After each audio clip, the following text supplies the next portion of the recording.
एक साम्राज्य है, उसका नाम है विजयनगर। क्या नाम है उसका? विजयनगर। अपन लोग जब मिडिवल हिस्ट्री पढ़ेंगे तो उसमें उसमें अपन लोग पढ़ेंगे, आप में शायद कुछ लोगों ने पढ़ भी होगी। ठीक है।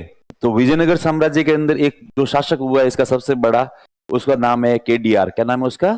केडीआर। केडीआर का मतलब क्या है यहाँ पे? कृष्णदेव राय। ठीक है। तो कृष्णदेव राय उस समय बहुत पावरफुल शासक था।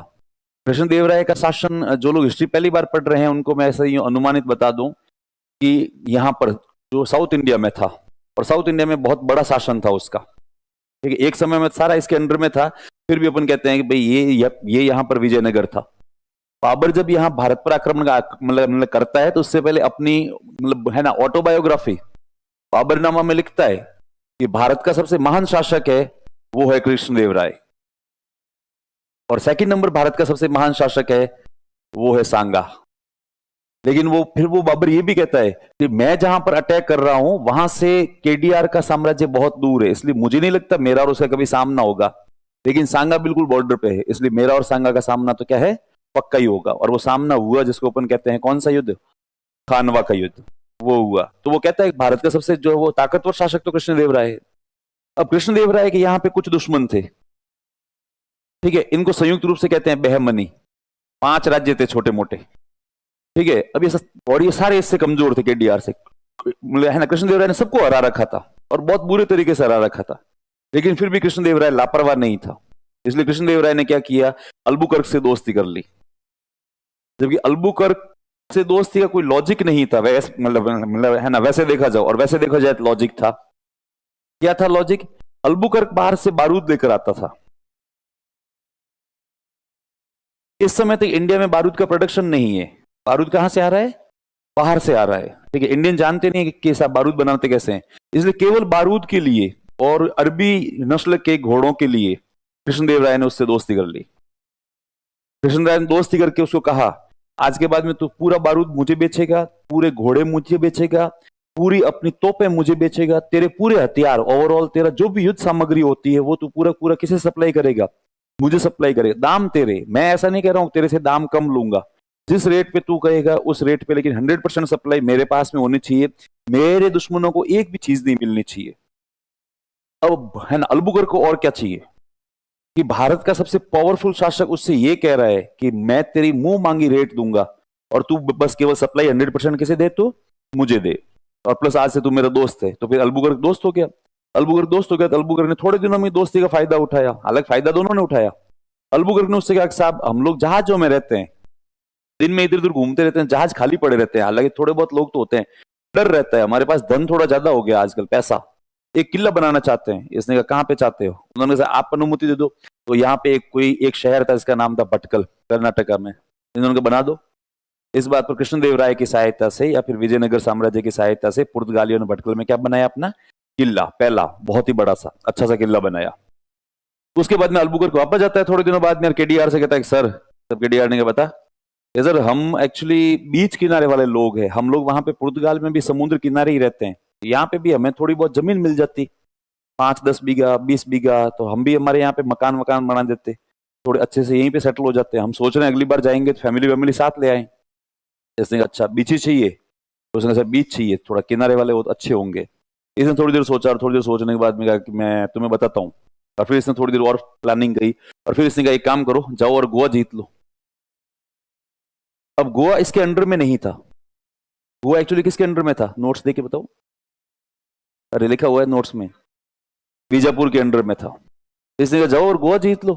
उन्होंने सर मतलब है ना, एक्चुअली बीजापुर तो आपका है भी नहीं, अरे सॉरी गोवा आपका ही नहीं है, गोवा बीजापुर का। उसने तो क्या फर्क पड़ता है, जाओ और जीत लो, बस इतना बोलना केडीआर ने कहा है, इतना।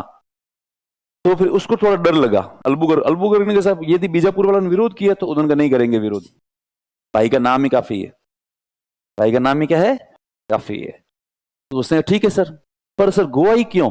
उसने कहा कि यार गोवा मुझे चुभता है, गोवा एक जमाने में हमारा हिस्सा था, फिर वो मतलब एक बार हमारा समय थोड़ा खराब आया था तो बहमनी वालों ने क्या किया था, गोवा को हमसे जीत लिया था। उसके बाद में हमारे जो लोग थे उन्होंने उनसे वादा किया था, उनके दोनों के बीच में संधि हुई थी और कहा कि एक दूसरे की जीती हुई क्षेत्र एक दूसरे के पास ही रहेंगे। इसलिए उसके बाद में मेरे को गोवा बहुत अच्छा लगता है पर मैं जानबूझ के जीत नहीं सकता। उसके बाद अच्छा ऐसी बात है क्या? उन्होंने कहा कौन मानता है ऐसे ऐसे वचनों? अब आपके पूर्वजों ने दिए थे। तब केटीआर का नहीं भाई, मेरे पूर्वज नहीं है, मेरा तो वंश ही अलग है, उनका तो वंश ही अलग था। उसने कहा फिर भी आप इस बात को मानते हो? तब उन्होंने कहा ये भारत है प्रधान, यहाँ पे जुबान की क्या होती है, कीमत होती है ना। यहाँ पे रघुकुल रीत सदा चली आई, प्राण जाए पर वचन न जाए। इसलिए भले ही देने वाले लोग बिल्कुल मतलब सब दूसरे थे, वादा किया वो लोग बिल्कुल दूसरे थे, वंश ही अलग था, लेकिन फिर भी यदि मैंने गोवा जीत लिया तो लोग कहेंगे विजयनगर साम्राज्य ने अपना वादा तोड़ दिया। लोग मेरा नाम नहीं लेंगे, लोग मेरे वंश का नाम नहीं लेंगे, लोग नाम लेंगे पूरे किसका है, साम्राज्य का। इसलिए मैं झूठा साबित नहीं होना चाहता, पर हाँ तू जाके उसको जीत ले, वो तुझे कुछ भी नहीं कहेंगे। तब उसने कहा ठीक है साहब। इसके पास में कोई 2,000 सैनिक थे, ये लगभग 2,000 सैनिकों के आसपास पहुंच गया यहाँ पे गोवा जीतने के लिए, है ना। बीजापुर के शासक ने 40,000 सैनिक भेजे अपने गोवा को बचाने के लिए। तभी डर गया। इसकी जगह आप होते तो डरते कि नहीं डरते? नहीं नहीं मतलब वैसे डरने का देखो, टेक्निकली देखा जाओ डरना भी चाहिए। आगे वाले लोग 40,000 है, आप मात्र कितने हो, 2,000। तब अलबुगर के दिमाग में आएगा कहीं ऐसा तो नहीं कि अपने को ट्रैप कराया जा रहा है। अपन 2,000 लोग यहाँ पे नीचे उतरेंगे, 40,000 लोग हमें मार देंगे, उसके बाद में कृष्णदेवराय आएगा और पूरे विजयनगर साम्राज्य पर अधिकार कर लेगा, ये बोल के तुमने मेरे दोस्त को क्या किया है, मारा है। इसलिए अलबुगर डर जाता है। अलबुगर के साथ में केडीआर के कई लोग, उन्होंने कहा डरने की जरूरत नहीं है, नीचे उतर और चिल्लाना कृष्णदेवराय की जय हो, बस ये भाग जाएंगे 40 के 40,000। उसने कहा नहीं नहीं नहीं नहीं नहीं, ऐसे थोड़ी होता है यार, ऐसे कैसे भाग जाएंगे 40,000? उसने कहा मैं नहीं उतरूंगा नीचे, ये कहीं ना कहीं मेरे साथ में हो सकता है ट्रैप है। तब उसने कहा कृष्णदेवराय तेरे साथ ट्रैप नहीं करेगा। उन्होंने कृष्णदेवराय के पास में मैसेज भेजा, साहब अलबुकर डर गया। अलबुकर ने कहा नाम खराब कर रहा है ये मेरा पूरे क्षेत्र में। कृष्णदेवराय कहता है पता करो आसपास कौन है। तब पता लगा बॉर्डर पे इसका एक सेनापति बैठा था और उसके पास मात्र 1800 सैनिक थे। मतलब कृष्णदेवराय ने आदेश दिए जाओ और उसकी हेल्प कर। तो ये 2,000 और 1800 ये राउंड फिगर मान लेते थे, ये हो जाते हैं 4,000 और ये कितने हैं, 40,000।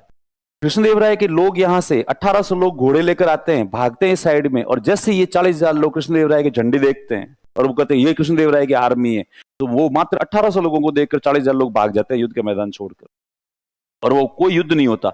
ये यहाँ पे आराम से आते हैं, आराम से आके गोवा पूरा कैप्चर करते हैं। कैप्चर करने के बाद में इनसे कहते हैं आ जाओ अब तुम लोग, डरने की जरूरत नहीं है। तब अलबुगर आया, अलबुगर हक्का बक्का हो गया देख के। अलबुगर ने पहली बार देखा होगा जीवन में कि 1800 सैनिकों का आगे 40,000 लोग क्या हो गए, भाग गए। तब उसने कहा कुछ भी कहो, भाई का नाम तो है यार, भाई का क्या है, नाम तो है, नाम से शासन चल रहा है। तो इसलिए चूंकि इसने ऐसे ऐसे कार्य किए, गोवा को जीता, भटकल में किला बनाया, मतलब कृष्णदेवराय से दोस्ती करी, अपने आप को स्ट्रांग बनाया, इसलिए कहते हैं अलबुकर के यहाँ पे वास्तविक क्या है, संस्थापक है।